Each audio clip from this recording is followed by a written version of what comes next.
এই যে কমিটির ভক্তবৃন্দরা তিন করে জীবের দাঁড়িয়ে গিয়ে ভিক্ষা করেছে, এটা কিন্তু না মহৎ কাজ। তুমি একবার সব নিচে যাও, সব জীবনে যে কর্মটা করছেন এটা কিন্তু মহৎ কাজ। ইউটিউবে ভিডিও ছাড়বো অনেকদিন পর, কর্তব্য। লং ভিডিও ছাড়ি না, কিন্তু মহৎ কাজ হচ্ছে এই হরি নামামৃত সুধাবা, যেটা আমাদের প্রত্যেকটা মানুষের প্রয়োজন উচিত এই কর্মের মধ্যে নিজেকে প্রবেশ করা। সম্পাদক লাইট গাড়ি পার জীবের দ্বারে গ্রাম ভিক্ষা করে নিয়ে এসেছে। কেন? ভগবান আমাদের মালিক হলেও ভক্তের ভিক্ষা তিনি বড় ভালোবাসেন।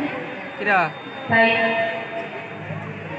ভিক্ষা দ্বারাই ভক্ত এবং ভালোবাসেন। এর মধ্যে কিন্তু একটাই উদ্দেশ্য, এই যে ভিক্ষা, এই ভিক্ষাটা শুধু নিজের স্বার্থ পূরণের জন্য নয়।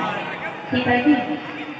এখানকার এই মন্দির কমিটির ভক্তবৃন্দরা যারা দাঁড়িয়ে ভিক্ষা করেছে তারা কি নিজেদের স্বার্থের জন্য করেছে, জীবের কল্যাণের জন্য করেছে, সমাজের মঙ্গলের জন্য করেছে, এবং সমস্ত জীবের যাতে কল্যাণ হয়, কৃষ্ণমুখী হয়, ভগবান কৃপা লাভ হয়।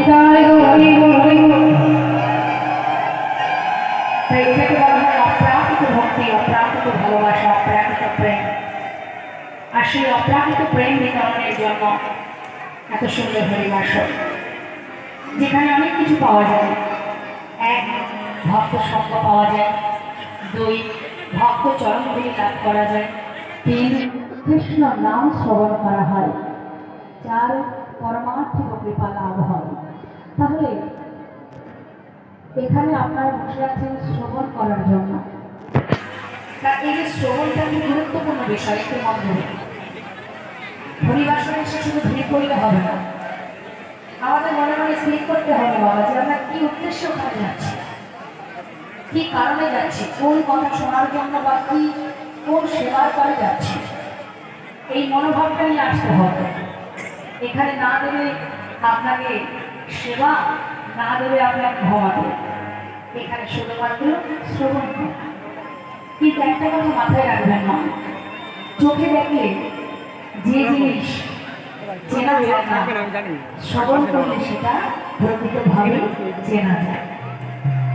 আপনার কি গুণ আছে আপনাকে দেখলে আমি বুঝবো না, আপনার সম্বন্ধে আপনার গুণাবলী যখন অপরের কাছ থেকে শুনবো তখনই আপনার প্রতি আমার ভক্তির শ্রদ্ধা জন্মাবে। তাহলে চোখে দেখাটাই সঠিক দেখা নয়, শ্রবণ দিয়ে অর্থাৎ কান দিয়ে প্রকৃত দেখা যায়। তাই মনে হলো তাই সেই জায়গাটি হলো এটা, সেই পরমার্থিক আস্বাদন, ভগবান কথা শ্রবণ, ভগবানের প্রতি ভক্তি ভালোবাসা।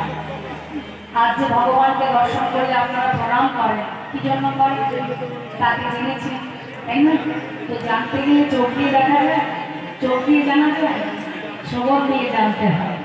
তো শ্রবণটা এমনই একটা জিনিস, শ্রবণ না করলে নিজেকে জানা যায় না, শ্রবণ না করলে ভগবানকে জানা যায় না। তাই সেই আসরটা এটা আমার থেকেও, আমি যেখানে দাঁড়িয়ে আছি এর থেকেও সুন্দর এবং পবিত্র এবং পরমার্থিক প্রেম পাওয়ার উপযুক্ত জায়গা যেখানে আপনারা বসে আছেন। তাহলে এই আসনের মর্যাদা দিতে হবে, মান দিতে হবে। এই যে আসনটা, এই যেখানে ভাগবত কথা শ্রবণ হয় সেই জায়গার মান দিতে হবে। এখানে কোনো জাগতিক কোনো গল্প চলবে না। যেমন যতটুকু শুনবেন, যদি মনে হয় আপনার বিশেষ করে প্রয়োজনে আপনি চলে যাবেন, তাতে কোনো দুঃখ নেই। কিন্তু যদি আধা ঘন্টাও শোনেন, কিন্তু সেটা যেন প্রকৃতভাবে শোনানো হয়, যেমন যে রাধে। তার সঙ্গে আমরা সবাই মিলে শ্রবণ করবো। যেহেতু এখানে নামযজ্ঞ, শুভ নামযজ্ঞের একদিন পরে, একদিন পরে আপনার দিবাস হবে।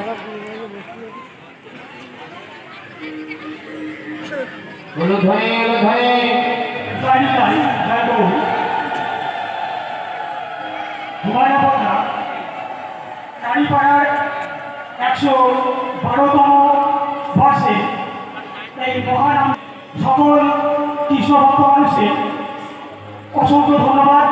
আপনারা আমাদের কমিটির সদস্যরা